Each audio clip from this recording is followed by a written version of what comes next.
Imagine there's no heaven. It's easy if you try. No hell below us. Above us only sky. Imagine all the people living for today.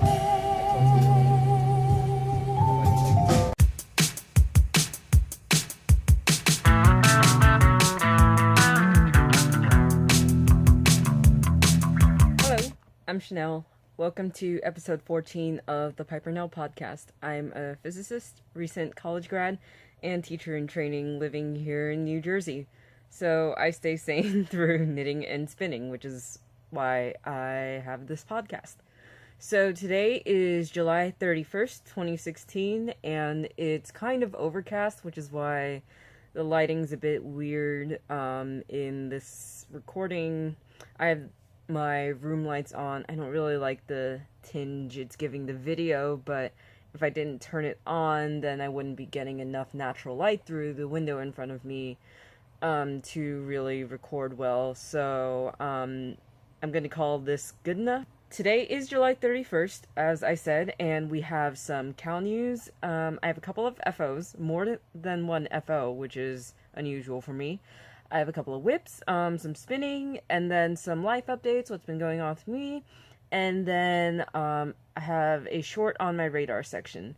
Unfortunately, I don't have any acquisitions, but that's okay. So you can find me on Ravelry and Instagram as Pipernell, Pipernell, and I have a Ravelry group for this podcast, which is called the Pipernell Podcast. That's the group name, pretty obvious.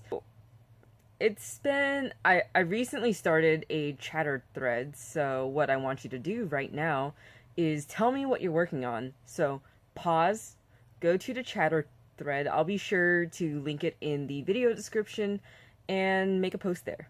So, alright, check it out if you want. Hopefully there's a table of contents somewhere to the side of me in the YouTube video. And so now, let's start off with Cal news. Right now, I have the Kip Along running, which is a knitting in public crafting or crocheting in public photo challenge where all you have to do is take a picture of you working on a project in public. Can be knitting, crochet, spinning.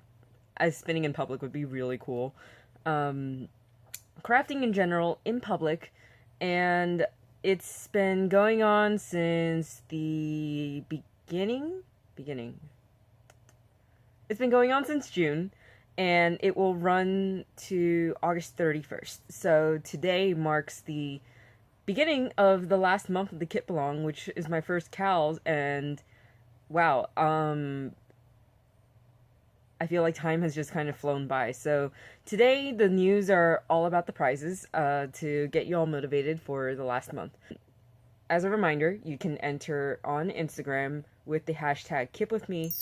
But you can also enter on Ravelry. I had someone ask me they didn't have an Instagram account, so they could they enter on Ravelry? Yes, of course. So please post your picture in the Ravelry thread for the Cal, and that will get you one entry. And you can get a second entry on Instagram by posting the exact same picture, and all you need to do is post it with the hashtag KipWithMe. So on to prizes as motivation. So the main prize that I'm offering on my end is my own handspun, and whatever handspun I finish during the summer while the Cal is running will be will be in the prize pool. So I have 2 skeins right now. I'll talk more about these later because I have something to bring up. But these are 2 skeins of handspun that I finished since June. This is, I'm calling this one Finberry, and this one is Wool Gems. And I'll talk about this later. But yes, you could win this if you enter the Kip Along. And I have a third on the way. And we have one pattern prize that has been donated by Marcia of the Fairy Little Twitch and Stitch podcast, which was incredibly generous of her, and she donated a beautiful shawl pattern called Schmancy, and I'm incredibly grateful to her. So I need to do a better job of promoting this. Give me a kick in the butt. I need to like go on Instagram and promote this stuff. I know I've been pretty busy, but and promoting just takes a lot of social energy for me, but I should put some into this.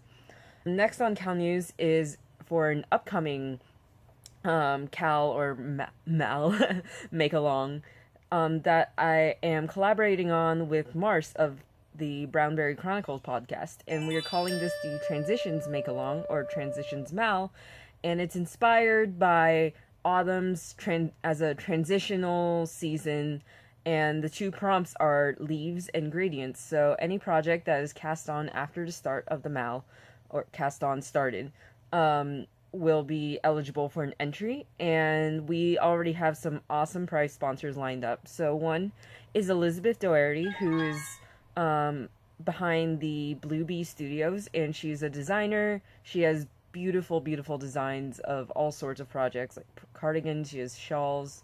I think she has some socks. She fingerless mitts. That's what I was looking at. And I think she has this real elegance to her design, and I think a lot of them would look great in gradient yarns, which is one of the ways you can by using gradient yarns, that's one of the ways you can fill a prompt and enter the make-along. And then a second prize sponsor I want to talk about is Alana Dakos, I'm sorry. And she's behind the Never Not Knitting podcast, and she's also the author of the Botanical Knits collection of patterns. And her designs are really beautiful, organic, inspired a lot by trees, plants, nature in general. And I reached out to her and I said, hey, I'm a really big fan of your work. I've wanted to knit her patterns forever. They were one of the first patterns I saw when I first started knitting, and I definitely have at least one of those patterns on my queue for the make along.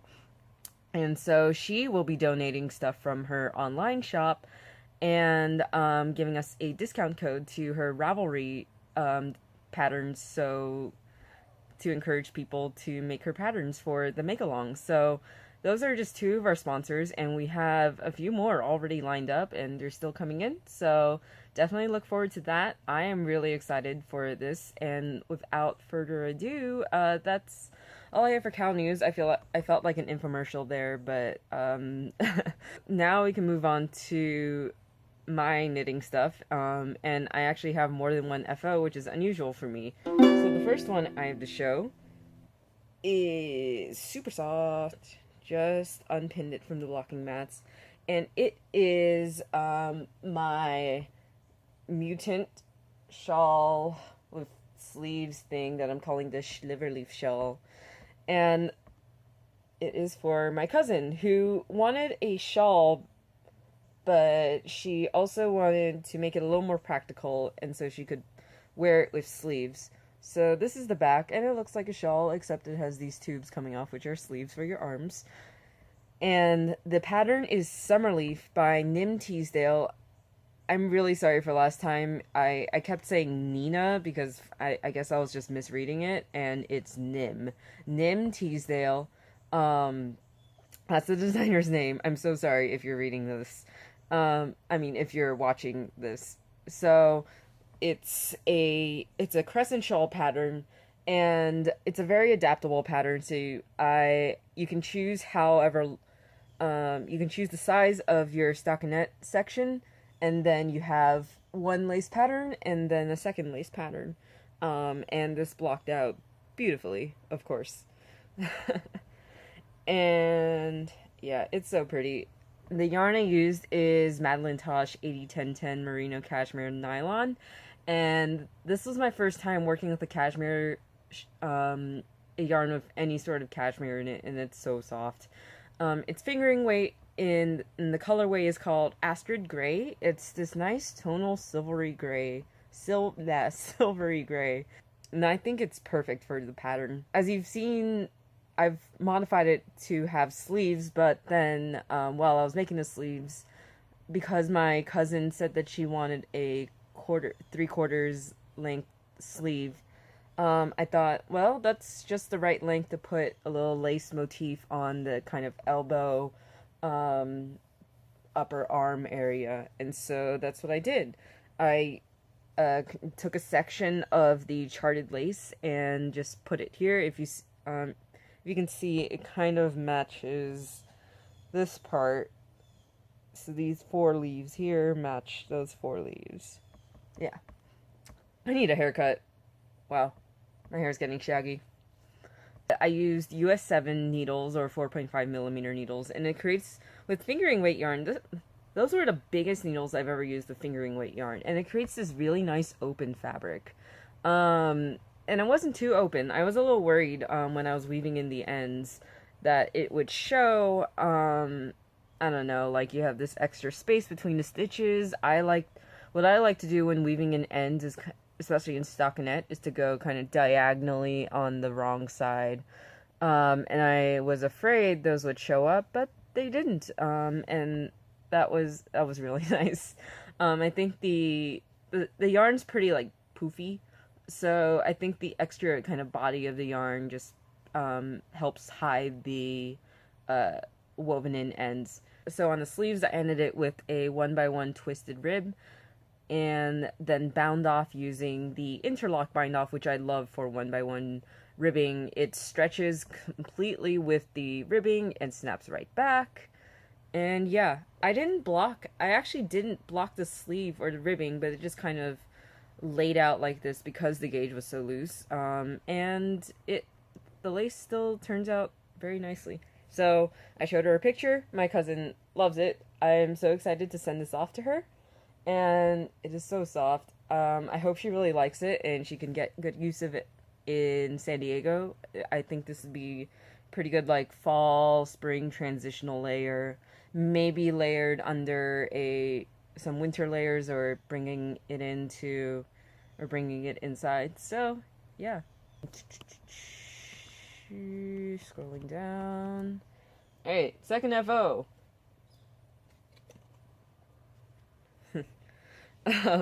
So this is mostly finished last time, and this is it.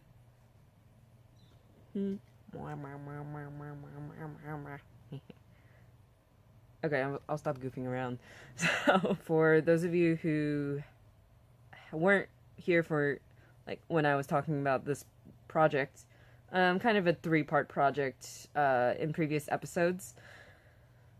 One of my friends commissioned me to make a set of 3 hand puppets for an art project she's doing. And so what I did was I bought a box of acrylic yarn scraps, and I'm kind of taking inspiration from sock construction and starting with this cuff on the arm and doing a tube, and then what I'm calling this a thumb flap. Making a thumb flap and then joining back into the round to cover the rest of the hand. And so this is the first of the 3 puppets I've made. I have not named them, but last time I had almost finished the snout and this, and so what I want to talk about actually is the techniques I used for the finishing touches on this puppet. So it kind of languished for a while, like a week, because I was trying to figure out a way to do the eyeballs. I didn't really want to like sew on eyes, because when you're flapping your hand like this, you're not really going to be able to see eyes that are just sewn onto the surface of the puppet. So I notice he's kind of lazy-eyed. They are it. I'm gonna let my friend decide, like, assign gender and biography, the life of this puppet. Their eyeballs are actually, so I figured out how to do a circular cast on, which is just 5. So what I did was a slip knot and then knitted a couple of stitches in, like 5, and then cinched it together. It's like the magic loop, not knitting magic loop, how you might do socks, but the magic loop in crochet, how you can end up with a ring of stitches in a little tiny circle. So I started off with that, did some increases, and then did some decreases back down, and then once I had a nice little bowl, then I stuffed it with some yarn scraps and got this little ball. It's pretty well stuffed. It's kind of, so I wanted it to not have too much give or be too squishy. And yeah, I think I'm going to make, if all of the puppets are going to have 2 eyes, I'm going to make 4 more. I'm definitely making this up as I go. Once I made the eyeballs, then I attached them to the, I was thinking, should I sew them right onto the puppet? Then I thought of how Muppets look, and they have a pretty distinct eyelid. And so what I did was I picked up a bunch of stitches around the equator of the eyeball, basically, and then knitted a little flap that I could then just knit onto the top of their head. And once the eyeball was attached, then I took some black yarn and a tapestry needle and sewed on these pupils. So yeah, that's it for the eyeballs. I'm glad I developed that process. I think I'm going to use it for the other 2 puppets.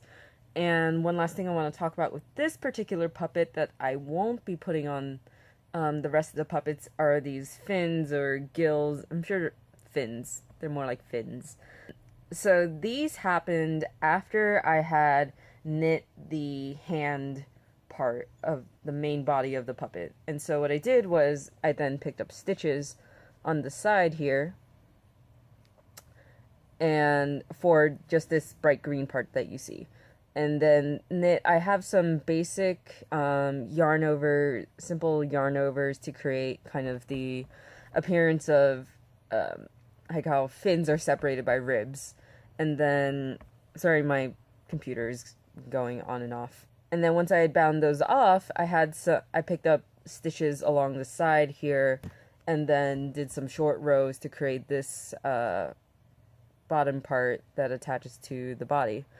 I created the lighter green part because when I'd bound off the bright green part, I wasn't really happy with the way it was just flapping around, so I thought I'd attach it to the puppet's side, and I think it makes it look better. It's just kind of, now you have something on the body that makes it more cohesive, and they look pretty cute.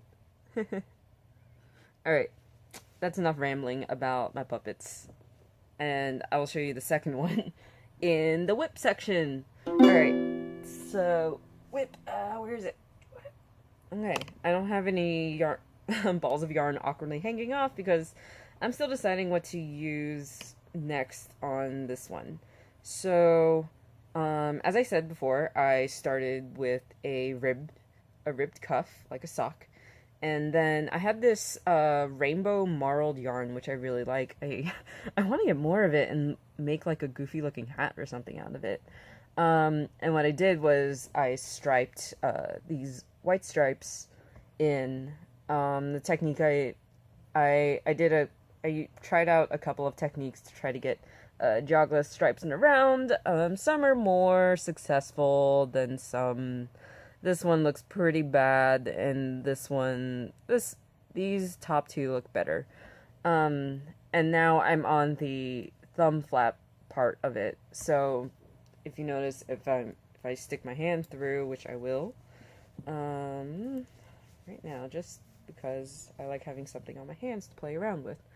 So my hand comes out here, the thumb's going to go here, and so the jogs, or not quite jogs, are going to be on the inside of the puppet, and I'm actually thinking about giving this puppet a beard, and so I can use that to cover up the ugliness down there. One thing I wanted to try out was kind of a tapered thumb flap. If you can see, I did some decreases here. Unlike this one was pretty square until I got to the short row tip. And so here I decreased until I had a few stitches, and then did a very shallow short row. I'm just going to call it a heel because it is identical to short row heel construction. So it's a very shallow, small short row heel. And then when I join in the next color, that's going to become the kind of inside of its lower jaw. And I'm not really sure what color I want to use. I have a kind of light brown picked out, but I think a bright yellow would also look pretty cool, so we'll see.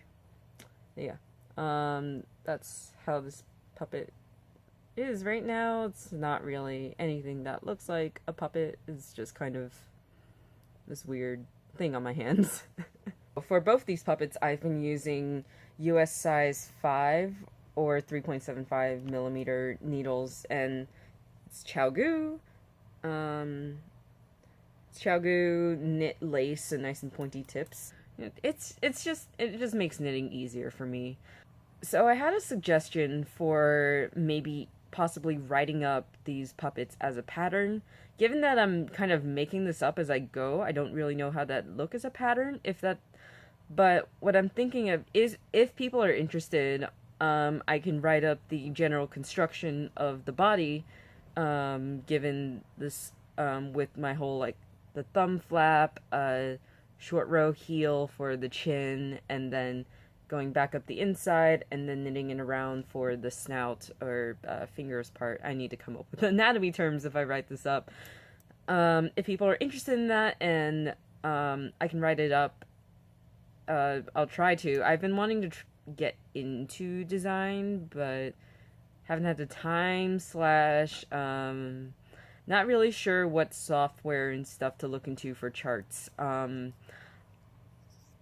I guess that rolls into time. I can definitely figure that stuff out on my own. It's just that I haven't had the time or energy to really take on that kind of project. And so, yeah, I think if I ever wrote this up as a pattern, it would be kind of a general recipe for constructing the body of the puppet, and then have some appendices for fun add-ons like the fins on puppet number 1, and a beard when I figure out how to get to it, the eyeballs, creating eyelids and pupils, and so on. So, yeah, please let me know your thoughts on that in the show notes thread in the Ravelry group. I would really like to hear your thoughts on that. Like, would people be interested in this? The next and last whip that I have to show, something I haven't shown in a while, and I figured I should just kind of check in with it, is my piano scarf, which of course is the pattern Piano Number 2 by Nathan Taylor, or the Sockmatician, and he's also the Dark Lord of Double Knitting. And this is my progress on it so far. I believe the last time I showed this was in episode 12 or 11. So it's been a couple episodes, 2 or 3 episodes, and I think I was here-ish last time. And it's been well over a month, and I haven't gotten very far. I'm gonna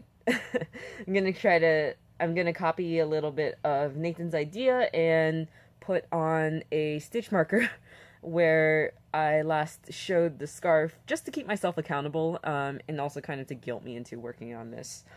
It's been going pretty slowly because it's now at the size where it's kind of a hassle to roll out and like knit on the train or to work or something. But it's still relaxing knit.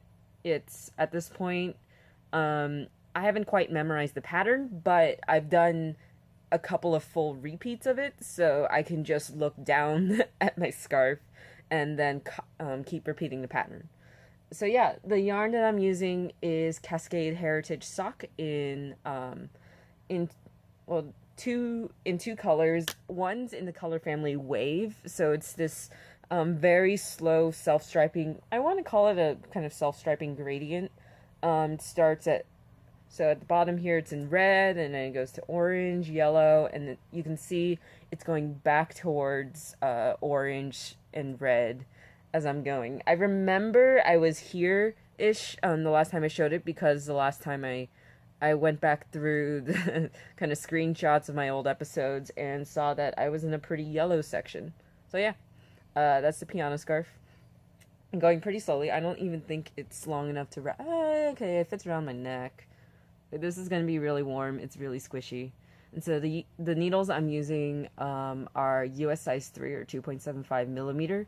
Bamboo needles, I normally knit with metal needles, but I think I've been appreciating the sticky, like, relative stickiness of bamboo for double knitting, just because it feels like my work is more stable and just won't slide off, which would not be a super nightmare, but it would be more stressful than, like, if my stitches fell off on, a sock or something. Yeah. That's it for knitting. Let's move on to spinning. I really only have one active spinning project right now, and I'm not really sure what I'm gonna do afterwards. I'm gonna look into some fiber, but this is what I have for my Wensleydale yellow and green braid, which, being kind of stupidly punny here, but I'm calling it Wensleydales because Dales, ha? Get it? Ha? Dales. Okay. So this is the single that I've spun up and now wound off of my spindle. And while I think I want to try chain plying this, I spun it with relatively low twist compared to what I've spun on singles in the past for plying. But as you can see, it still twists up on itself, and I think it would be really nice in a 3-ply through chain ply, and I've just been wanting to try it. Definitely wouldn't ply it end from end because I spun it. I broke it into parts, and if you notice, you can kind of see the gradient. It's green inside, there's medium-ish green outside, and in the middle here, and then yellowish on the outside. And how I did that was, when I was prepping the braid for spinning from the fold, I would just rip it into chunks, and then I arranged the chunks from yellowest to greenest. And chain plying would keep the colors together. So I didn't feel comfortable enough with my chain plying to really ply this right after winding off, so this is just kind of sitting here. And what's actually on my spindle is this, which is what I'm using to practice chain plying. So this is actually knit, it's a lace weight yarn. It's Knit Picks Gloss lace weight, which I believe is merino and silk. It's all in the show notes. I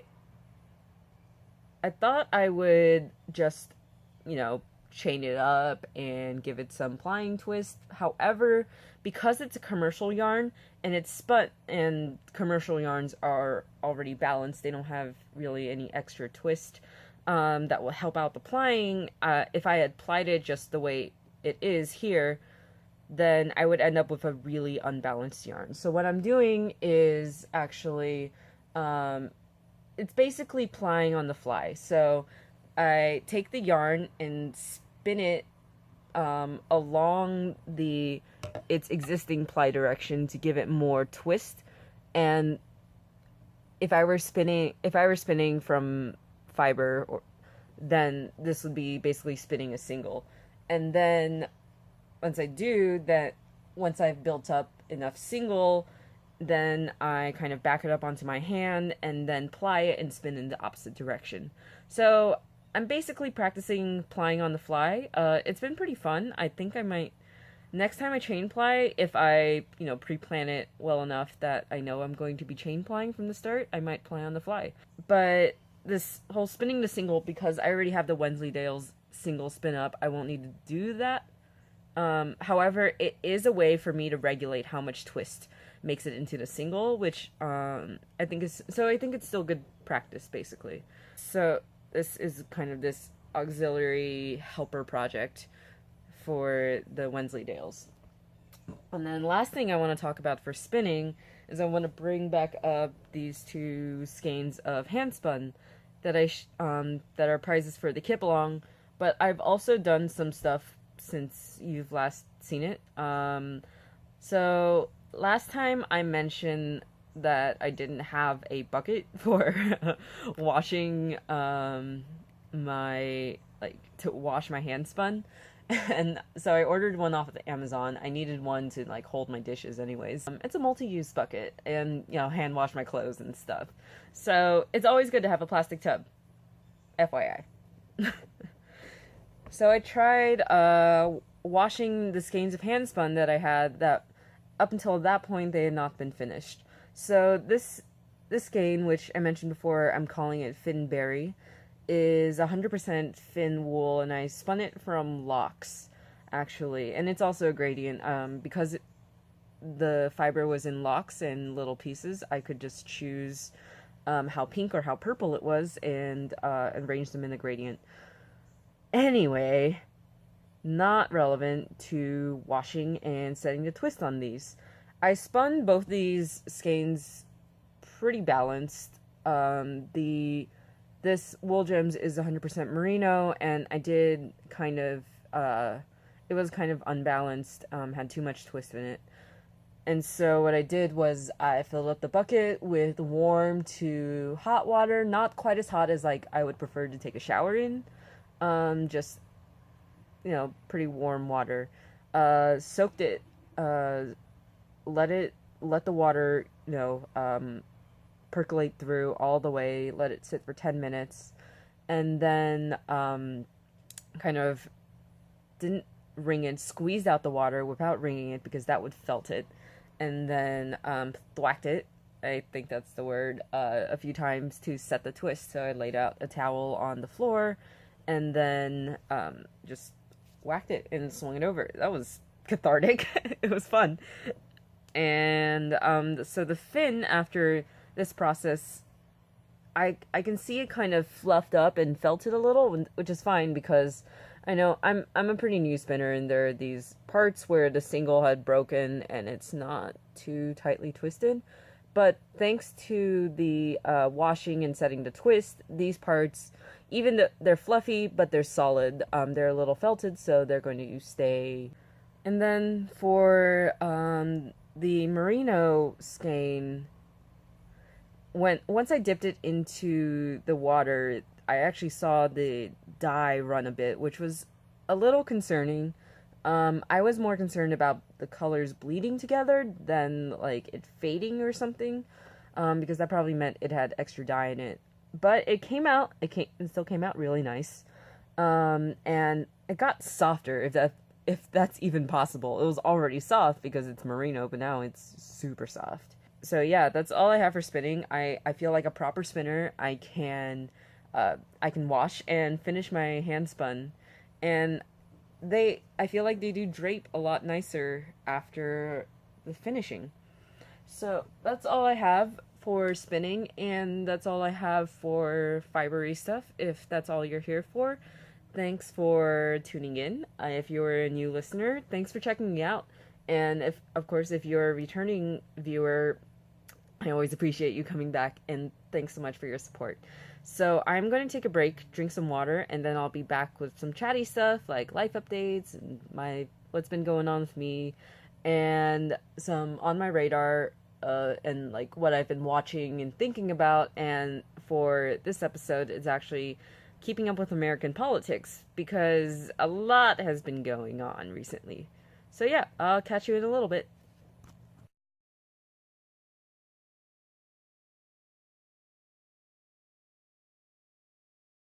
I'm back. So first off, life updates. Why am I so out of it? I don't know why. So I mentioned I didn't have any acquisitions, but I did have one piece of cool mail that I wanted to show off. So a friend of mine recently went to Italy for her post-graduation trip, and she sent me this. This is a Venetian mask, and it's just so cool. It's handmade. I don't really know what it's made from. Yeah, I don't know what it's made from. It's beautiful. I'm just saying. I am so ready for a masquerade. If anyone knows of any sort of masquerade event in the tri-state area, let me know. So that little chatty bit aside, I'm going to try to attempt to work on the scarf while I'm talking. It might end up being too much for my brain to handle, given that it's double knitting and not mindless knitting. I don't really have a mindless knitting project going on. I hope to start one soon. I keep talking about starting a blanket, but we'll see when that will happen.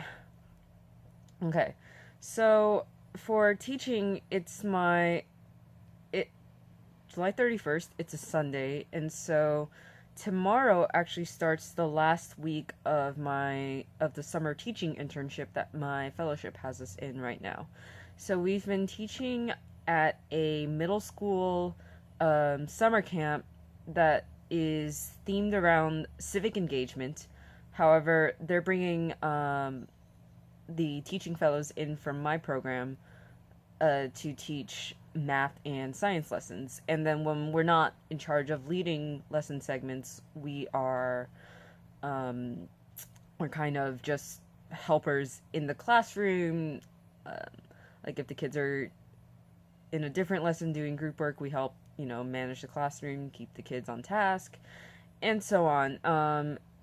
I totally empathize with these kids that they can get pretty unruly, but come on, they're inside, it's the summer, and they could be playing outside at the park, at the pool or something, and their parents have sent them to this summer camp. So we really try to make it as fun as we can. They have lots of recess time, and some of the kids even self-organized a basketball team, which is awesome. And then of course you have a sports team, and a different group of kids self-organized a cheerleading team.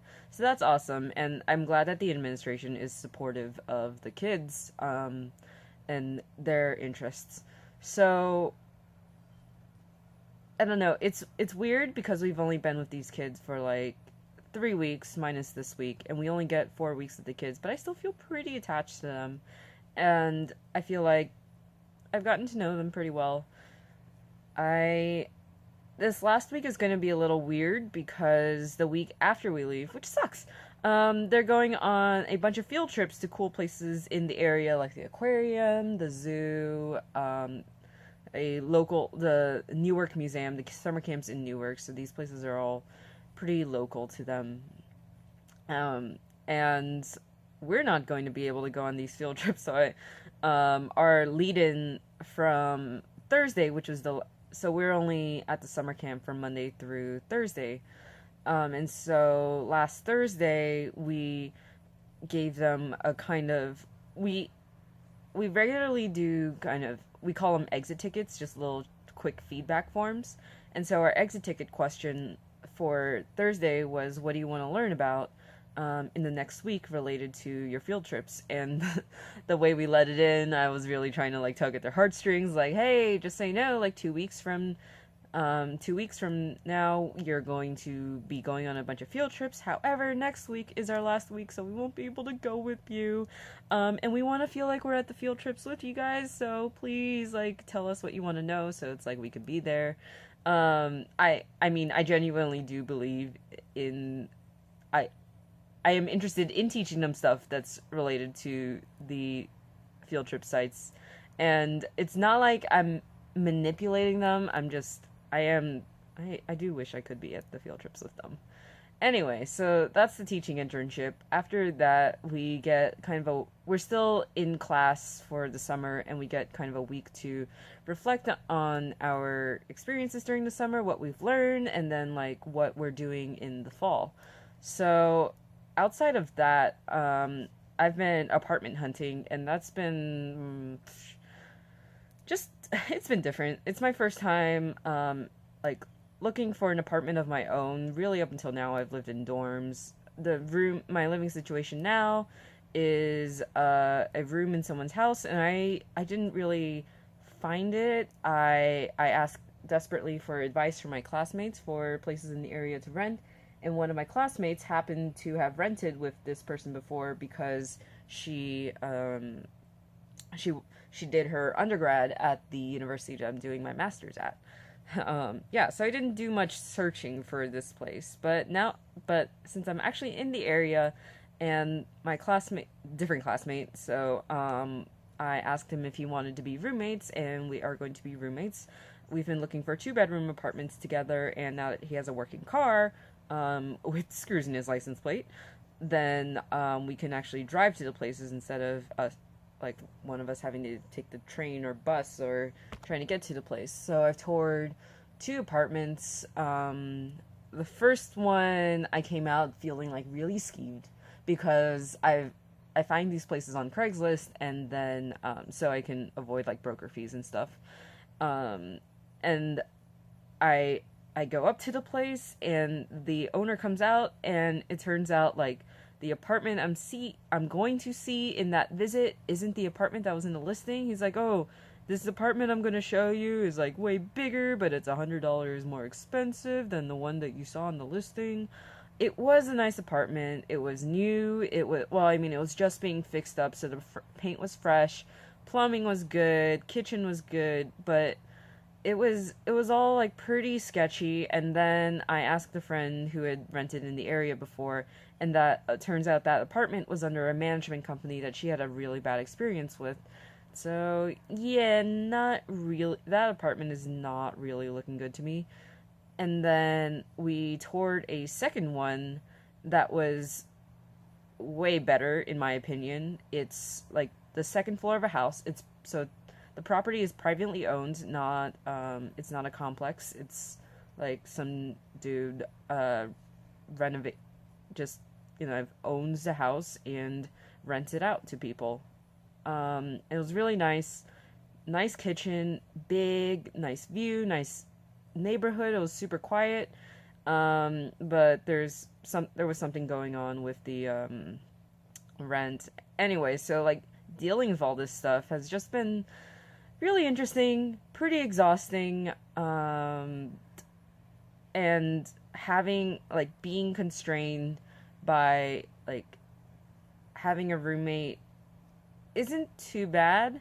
Um, we're gonna save a lot of money by finding a two-bedroom place, but it's and it's nice to have someone going through the process with me, and my roommate has had more experience renting, so that's nice. I took some video during the apartment viewing, so I'm actually gonna put in some videos at the end if you're interested in my confused babbling and trying to ask questions that make me sound smart. So, outside of apartment hunting, this is really just me figuring out my life. I've I've been looking into side jobs because my fellowship gives us our money in the form of a yearly stipend. It's not too big, it's enough to live on. But just in case like a medical emergency happens, or right now I don't have money for like long-term therapy. So I've been looking into maybe a reliable way to make money on the side. The best thing that I've found so far is tutoring in the area, and I've been using a service called Wizant, Wyzant. They have an ant as their logo because they're cute. Anyway, it's this. I signed up for this service, and as a tutor, it connects you to a bunch of students at the cost of they'll take a cut of your tutoring expense. Oh, so looks like double knitting while talking isn't going too badly. I just finished a row. I'm starting a new one. Cool, cool. Um, and a while ago, I posted a video of me double knitting, and that was like a week into double knitting. And if you watch that video and you're watching me now, you can probably see I've gotten a lot faster, and less fumbly. Anyway, so I had my first student last Friday, actually. I tutored her for the GRE, the graduate readiness exam, which a lot of graduate programs in the States require, and I believe some, I don't know about international graduate programs, but if they require it or not. But yeah, so that was actually my first time tutoring test prep, but she liked me. She wants to set up regular appointments with me, and as I logged more hours in with Wizant's Surface, the Wizant's service, to and show that I'm like a legit tutor, and students are happy with my teaching, then they're actually going to take smaller and smaller cuts of my of of my hourly rate until I am getting paid like well. I still made a good amount of money in the 2 hours I was tutoring the student, but 40% of it was taken by Wizant, and so as I log more hours, then Wizant's cut of my fee will decrease down to like 30%, 20%. I'm not sure how low it goes, but we'll see. Yeah, I've sold knitting commissions before. Right now, with the upcoming move, I'm not really in a good place to like, order yarn for commissions and stuff. The shawl for my cousin was technically a commission, but not really, because I don't really like charge my family members and friends, like what I would normally charge for a commission. So part of that is also getting my name out, finding connections in the area, and that's what I found with tutoring too. Because I'm new to the area, I needed this service, Wizant, to connect me to new students. If I hadn't signed up for Wizant, then I could ask friends in the area to like hook me up with families that they've tutored, or like know that they need tutoring but they didn't have time to tutor themselves. And so it's really building up that network here. I think I can get that eventually, but Wizant did give me like signing up for a tutoring service did give me a head start, even if it is taking away some of the money that I'm making in the process. Anyway, kind of feeling like a real adult, which is, I guess, why I'm catching up with politics more. That takes me to On My Radar, which is American politics and the way that I've been really keeping up with political news.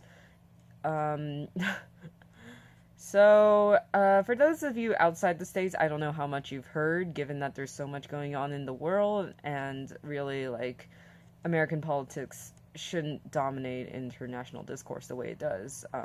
That's my opinion.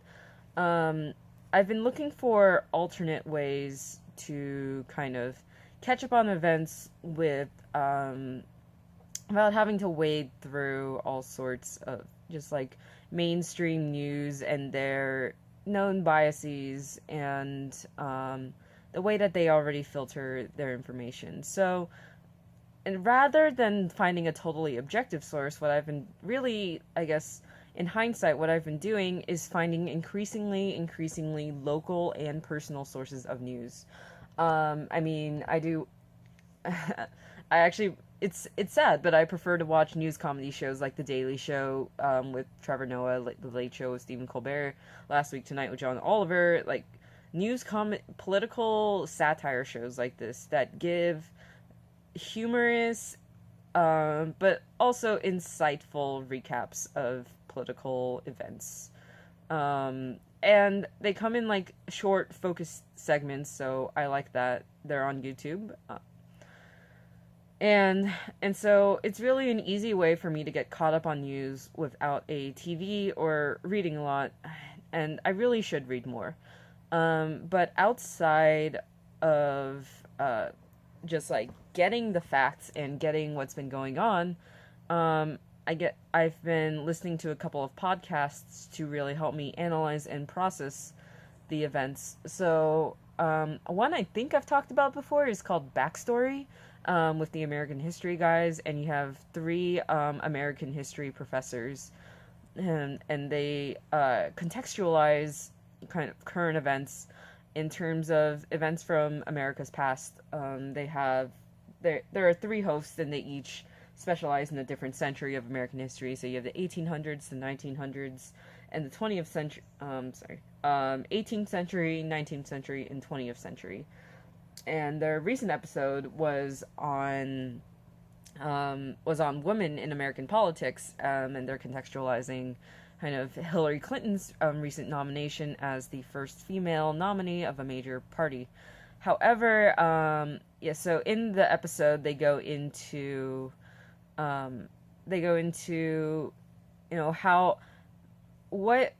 what modes of political expression and political agency have been afforded to American women throughout history.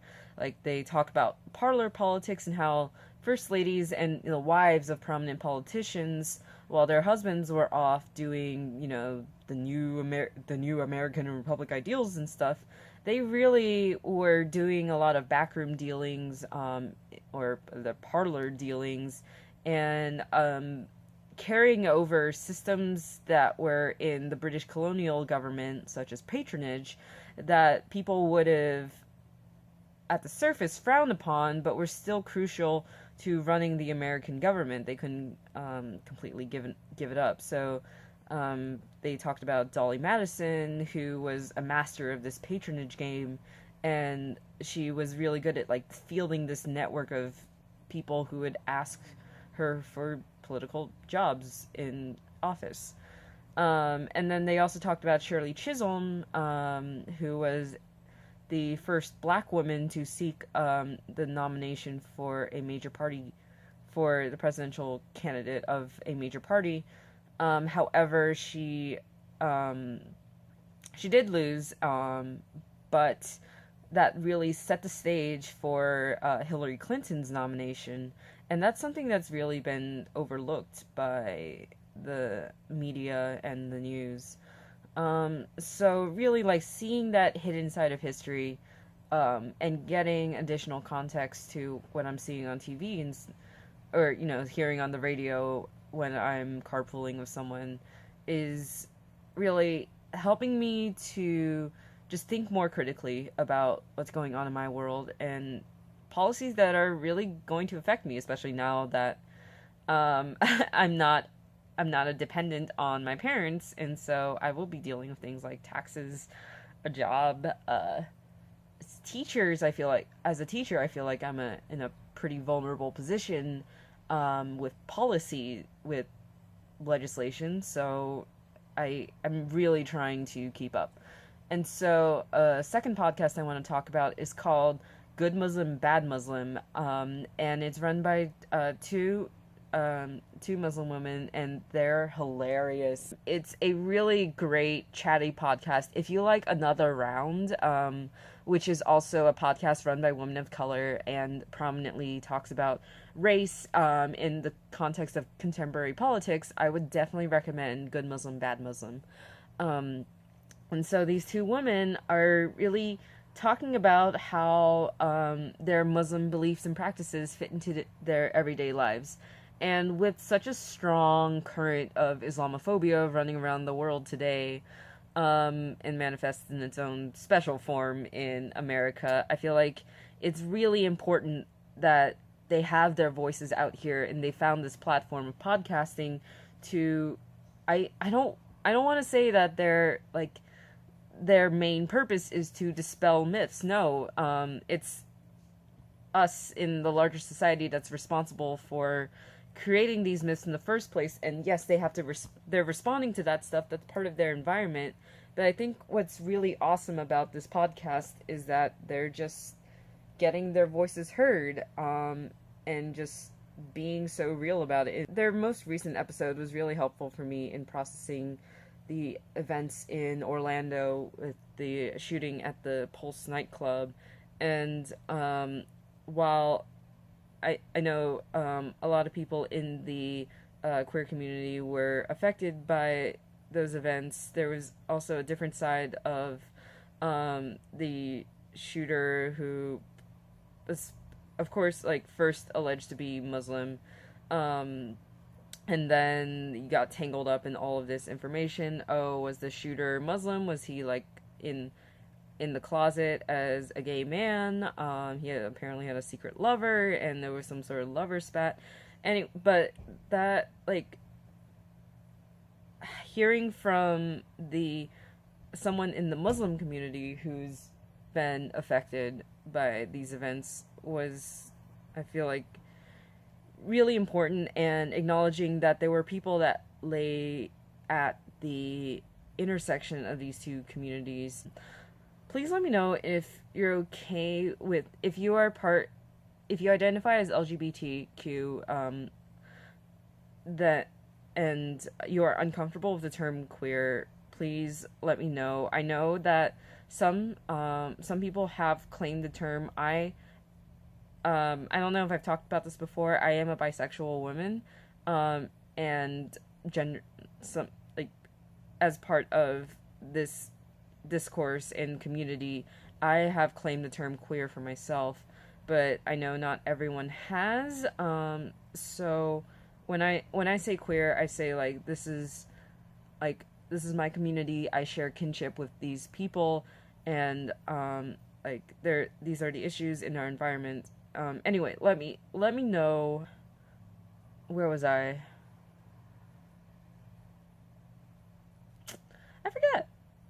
I lost my train of thought. No. They had a really good discussion of the Pulse shooting, and one of the hosts is also a bisexual woman,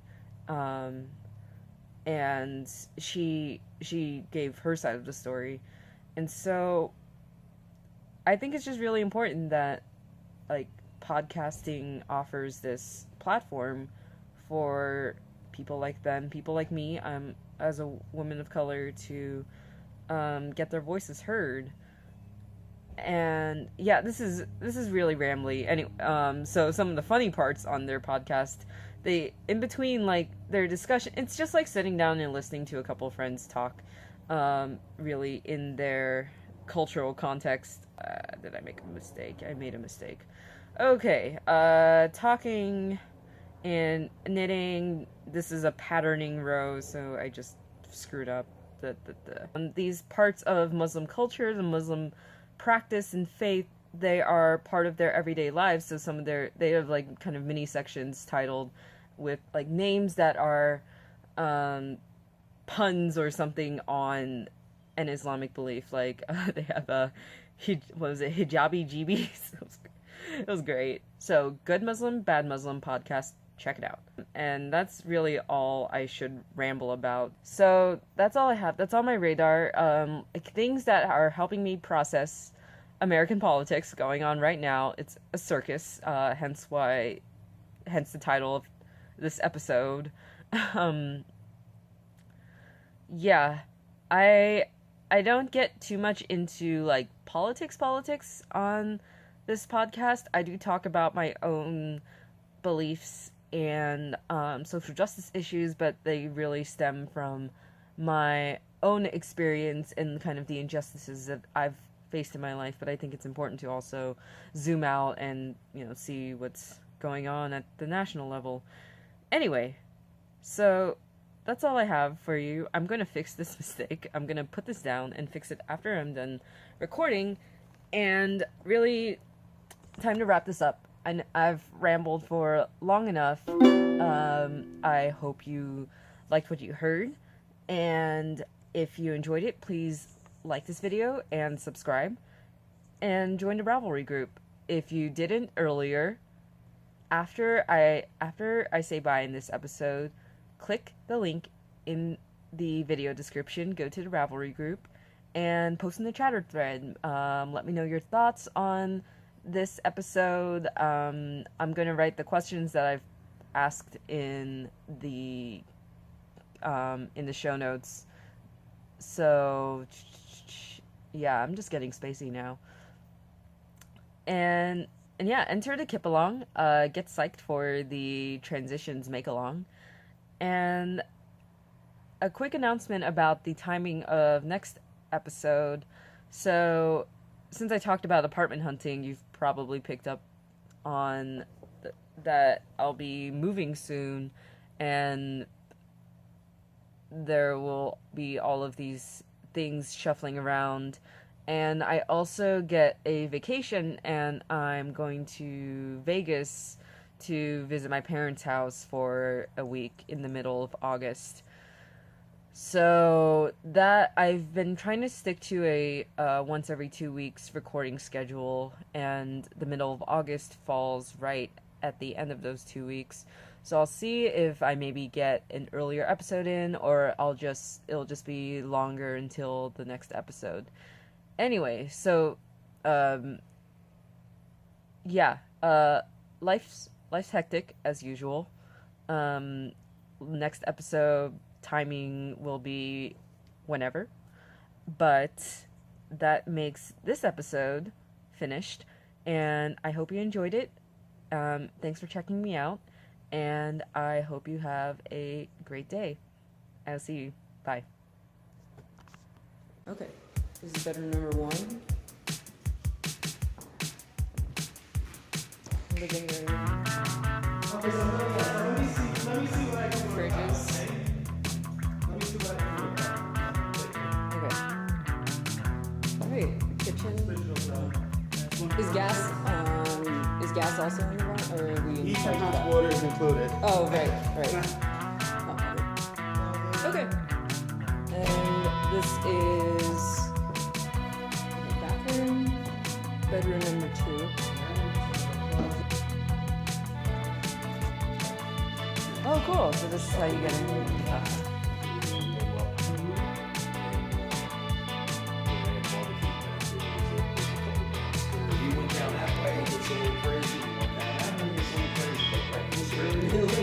It's like perfect because I don't know if you noticed it has a walking closet. Alrighty. Nice window. Did they just leave that behind? I gotta get rid of this stuff, yeah. Well, I've been here, I don't know, this ain't